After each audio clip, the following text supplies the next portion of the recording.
During my junior year at Emory University, I lived in the Black House, was an African American Studies major, was a regular at every Black Students Association meeting and every party or step show thrown by the Qs, the Alphas, the Deltas, or the AKAs, was close friends with the two unquestioned student leaders of the Black community. My girlfriend was a Black med school student, and I wrote a column in the main school newspaper called 40 Inches in a Pen.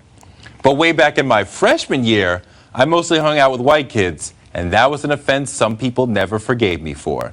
One night around 2:30 a.m., the party at the Black House was winding down. The music was off, and the last 20 people at the party were seconds away from filing out the door. The two other Black House residents and I had previously complained about the aftermath of Black House parties, when we were left to clean up, and once again it appeared the other students were about to leave us with a mess to shovel. I had a momentary and not very heated argument with another student about it being unfair that again the janitorial work was being dumped in the laps of the Black House residents.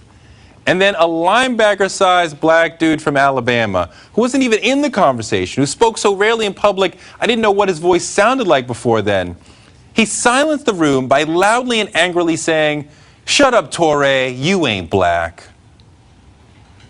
I felt as though time had stopped, and I was falling through space. I couldn't hear a thing as all the sound around me winnowed into white noise.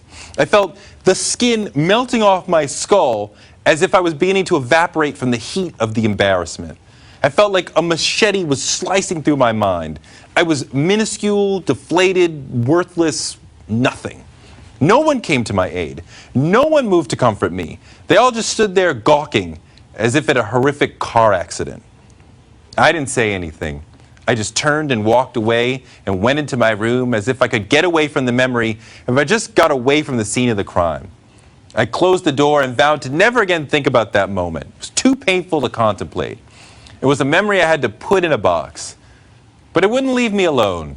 On the screen in my mind, it replayed in an endless loop.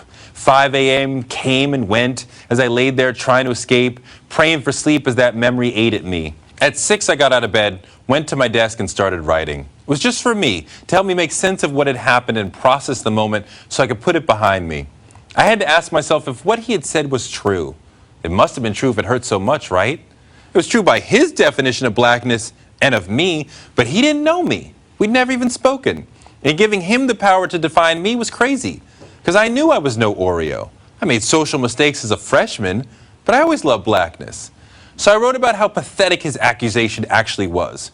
Who gave him the right to define what is and is not blackness for me? Who made him the judge of my blackness?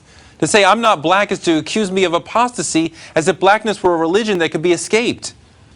No, it's permanent. When I finished writing, I realized it was the most honest thing I'd ever written. I said, wow, I'd be embarrassed to publish this. Like I'd have to hand it in with my eyes closed while the rest of my mind said, no, don't put that out, you can't. And that's when the provocateur in me said, if you're scared to publish it, then you absolutely must publish it. Sure, it's embarrassing to you as a person, but that makes it great for you as a writer. So I decided to use the piece in my column in the main school paper.